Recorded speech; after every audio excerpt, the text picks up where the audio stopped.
దులుగా ఉంటున్న ఉద్ధవ్ ఠాక్రే అండ్ రాజ్ ఠాక్రే వీళ్ళిద్దరూ కలవబోతూ ఉన్నారనే ఈ ఉర్సా భూముల కేటాయింపు మీద పొలిటికల్ వార్ జరుగుతోంది సార్. అంటే 60 ఎకరాలు, ఎకరాకు 99 పైసలు, అంటే 60 రూపాయల కంటే తక్కువకి కట్టబెట్టేశారు ఉర్సాకి అని చెప్పేసి. అంటే అది ఎకరా అక్కడ 50 కోట్లకు పైగా పలుకుతుంది అనేది వైసీపీ నేతల వాదన సార్. అంటే 3,000 కోట్ల రూపాయల భూమిని అప్పనంగా అప్పజెప్పేశారు అని చెప్పేసి. సో కూటమి నేతలు చెప్తూ ఉన్నారు, అభివృద్ధిని చూడలేకపోతోంది వైసీపీ, అభివృద్ధిని అడ్డుకుంటూ ఉన్నారు, కంపెనీలు రావడాన్ని హర్షించలేకపోతూ ఉన్నారు అని చెప్పేసి. సార్ ఈ ఉర్సా భూముల కేటాయింపు మీద మీకు నేను కూడా నా యూట్యూబ్ ఛానల్కి ల్యాండ్ అడుగుతా విశాఖపట్నంలో. నాకు కూడా 99 పైసలకు ఒక 2 ఎకరాలు ఇవ్వండి. నేను ఖచ్చితంగా మీకు ఉర్సా కంపెనీ కాదు, టీసీఎస్ తో కంపేరబుల్ కాకపోవచ్చు, కానీ నేను 10 మందికి ఎంప్లాయ్మెంట్ క్రియేట్ చేస్తాను. నాకు ఎకరం ఇవ్వండి, 2 ఎకరాలు కూడా కాదు. వాళ్ళకి 60 ఎకరాలు ఇచ్చారు కదా, నాకు ఎకరం ఇవ్వండి. పోనీ 10 గుంటలు ఇవ్వండి 10 పైసలకు, నేను కూడా ఎంప్లాయ్మెంట్ క్రియేట్ చేస్తా. లేదు నేను నా యూట్యూబ్ ఛానల్ విస్తరించి ఒక ఇంకా పెద్ద మీడియా కంపెనీ పెడతాను, నాకు అనుభవం కూడా ఉంది కదా మీడియాలో, ఇస్తారా? అందువల్ల ఫండమెంటల్ క్వశ్చన్ మొదలు టీసీఎస్కి ఇచ్చారు 21 ఎకరాలు, టీసీఎస్ కూడా 99 పైసలకి ఇచ్చారు. సహజంగా మరి నేను మీడియాలో చదివిన అమ్మారని లీజ్కి ఇవ్వాలి, ఎందుకంటే గ్యారంటీ ఏంటి, రేపు ఉదాహరణకు టీసీఎస్కి మీరు ల్యాండ్ ఇచ్చారు, టీసీఎస్ దాన్ని ఆ ఐటీ కంపెనీ పెట్టదు, మరి అప్పుడు ఏంటి పరిస్థితి? లీజ్కి ఇస్తే లీజ్ క్యాన్సిల్ చేసి ప్రభుత్వం తిరిగి ఆ ల్యాండ్ తీసేసుకోవచ్చు. కానీ అమ్మారనుకోండి, నీకేం అధికారం ఉంటుంది? That is a TCS land, you know business to question. ఇలా ప్రభుత్వం తన ల్యాండ్ని ఏలినేట్ చేసుకోకూడదు. సో 20,000కో 30,000కో టీసీఎస్ తీసేస్తుంది, ఐటీ కంపెనీ మూసేస్తుంది అనుకుందాం. అప్పుడు ఆ ల్యాండ్ అమ్ముకున్నా కూడా 1,000 కోట్లు వస్తాయి కదా.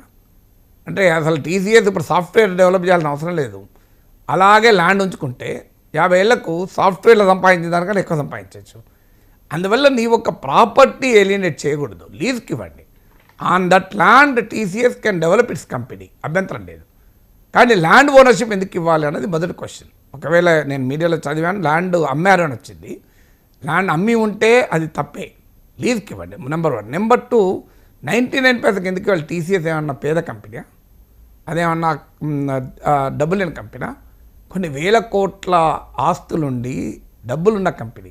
నాకు తెలిసినంతవరకు టీసీఎస్ అలా అడుక్కుంటుందని కూడా అనుకోను ల్యాండ్. ఇప్పుడు టీసీఎస్ అడిగిందా నాకు 99 పైసలు ల్యాండ్ ఇవ్వమని? షోమి. నాకు మీడియాలో ఎక్కడైతే రాలేదు టీసీఎస్ ప్రతినిధులు వచ్చి ముఖ్యమంత్రిని కలిసి తమకు భూమి కారు చౌకగా 99 పైసలకి ఎకరా అమ్మవని అడిగినట్టయితే ఎక్కడ రాలే. ఎందుకంటే టీసీఎస్కు సాధారణంగా అలాంటి చరిత్ర లేదు.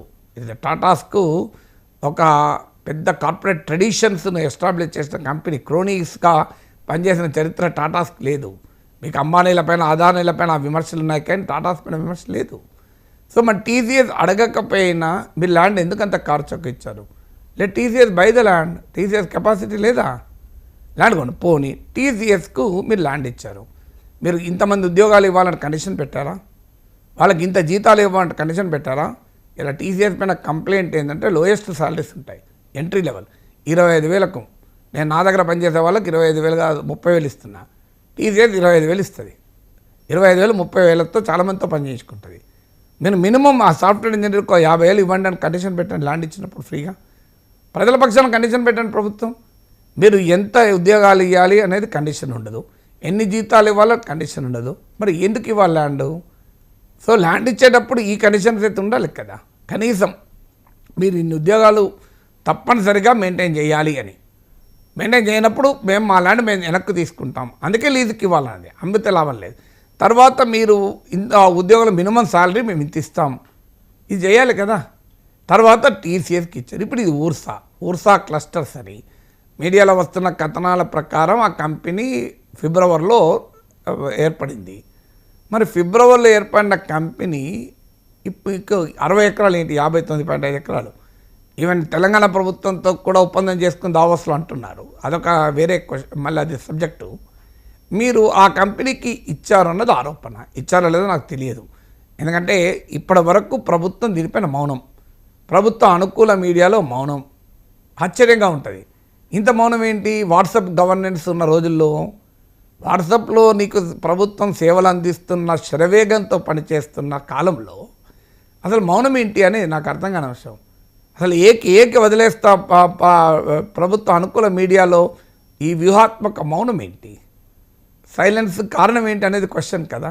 అందువల్ల మీరు ఉన్నది చెప్పండి, ఇచ్చారా ఇవ్వలేదా, ఇస్తే ఏ ప్రాతిపదిక మీద ఉర్సా కంపెనీకి ఇచ్చారు, దాని హిస్టరీ ఏంటి, దాని చరిత్ర ఏంటి, అది ఎంత సాఫ్ట్వేర్ డెవలప్ చేసింది, ఎంత హార్డ్వేర్ డెవలప్ చేసింది, అందులో ఏ రంగంలో పనిచేస్తా అంటున్నారు, ఏ రంగంలో ఎంత కంట్రిబ్యూషన్ ఉంది, who are the people behind. లేకపోతే విమర్శలకు కారణమైతే నేను ఇప్పటికీ ల్యాండ్ ఇచ్చారని అంటలేను, నాకు తెలియదని అంటున్నా. ఒక ఆరోపణ వస్తుంది ల్యాండ్ ఇచ్చారు, అది కూడా లోకేష్కు సన్నిహితులైన వారి బినామీలకు ఇచ్చారన్నది ప్రతిపక్షం ఆరోపణ. ఈ ఆరోపణ నిజం కాకూడదని నేను కోరుకుంటాను. లోకేష్ లాంటి భవిష్యత్తున్న రాజకీయ నాయకునికి ఇలా బినామీలు క్రోనీలు అనేటువంటి విమర్శ అంటకూడదని నేను ఆశిస్తాను. Let Lokesh come out. కిలార్ రాజేష్ లోకేష్ సన్నిహితుడు బినామీ కంపెనీకి ఇచ్చారనేది ఆరోపణ. ఈ ఆరోపణ నిజం కాకూడదని కోరుకుందాం. కానీ దీనిపైన మౌనం ఎందుకు? లోకేష్ వచ్చి ఓపెన్గా సవాల్ చేయండి జగన్ను, ఏమైనా చూపెట్టి ఎక్కడ నా బినామీకి ఇచ్చారంటున్నారు కదా, మేము ఎక్కడ తప్పు చేసిన వాళ్ళు ఉర్సాకు ల్యాండే ఇవ్వలే, ఏం మాట్లాడుతున్నావా అని అంటే అయిపోతుంది కదా. సో కానీ అక్కడెక్కడ మౌనం ఉండే వరకు ఈ రకమైన కథనాలకు ఇంకా అవకాశం ఏర్పడుతుంది. సో అందువల్ల ఒకవేళ నిజంగానే ఇప్పుడు ఒక దేవుడు, ఒక హేతువాది దేవుణ్ణి ఇలా ప్రార్థించాడట, ఓ దేవుడా బ్రాకెట్లో దేవుడు అనేవారు ఉంటే, నా ఆత్మను బ్రాకెట్లో ఆత్మ అనేది ఉంటే నేను తీవ్రంగా కాపాడమని కోరుకుంటున్నాను అన్నాడట. సో నేను కూడా ఏమన్నదంటే ఊర్సా క్లస్టర్స్ అనే కంపెనీ బ్రాకెట్లో ఇది ఊరు పేరు లేని కంపెనీ అయితే దీనికి భూ కేటాయింపులు బ్రాకెట్లో కేటాయింపులు జరిగి ఉంటే దాన్ని లోకేష్ సన్నిహితుల బినామీ కంపెనీలకు ఇచ్చారన్న ఆరోపణ బ్రాకెట్లో నిజమైతే దీన్ని వెంటనే ఆపండి అని చెప్తాను. ఆంధ్రప్రదేశ్లో ఈ ఉర్సా భూముల కేటాయింపు మీద పొలిటికల్ వార్ జరుగుతోంది సార్. అంటే 60 ఎకరాలు, ఎకరాకు 99 పైసలు, అంటే 60 రూపాయల కంటే తక్కువకి కట్టబెట్టేశారు ఉర్సాకి అని చెప్పేసి. అంటే అది ఎకరా అక్కడ 50 కోట్లకు పైగా పలుకుతుంది అనేది వైసీపీ నేతల వాదన సార్. అంటే 3,000 కోట్ల రూపాయల భూమిని అప్పనంగా అప్పజెప్పేశారు అని చెప్పేసి. సో కూటమి నేతలు చెప్తూ ఉన్నారు, అభివృద్ధిని చూడలేకపోతోంది వైసీపీ, అభివృద్ధిని అడ్డుకుంటూ ఉన్నారు, కంపెనీలు రావడాన్ని హర్షించలేకపోతూ ఉన్నారు అని చెప్పేసి. సార్ ఈ ఉర్సా భూముల కేటాయింపు మీద మీకు నేను కూడా నా యూట్యూబ్ ఛానల్కి ల్యాండ్ అడుగుతా విశాఖపట్నంలో. నాకు కూడా 99 పైసలకు ఒక 2 ఎకరాలు ఇవ్వండి. నేను ఖచ్చితంగా మీకు ఉర్సా కంపెనీ కాదు టీసీఎస్ తో కంపేరబుల్ కాకపోవచ్చు, కానీ నేను 10 మందికి ఎంప్లాయ్మెంట్ క్రియేట్ చేస్తాను. నాకు ఎకరం ఇవ్వండి, 2 ఎకరాలు కూడా కాదు. వాళ్ళకి 60 ఎకరాలు ఇచ్చారు కదా, నాకు ఎకరం ఇవ్వండి.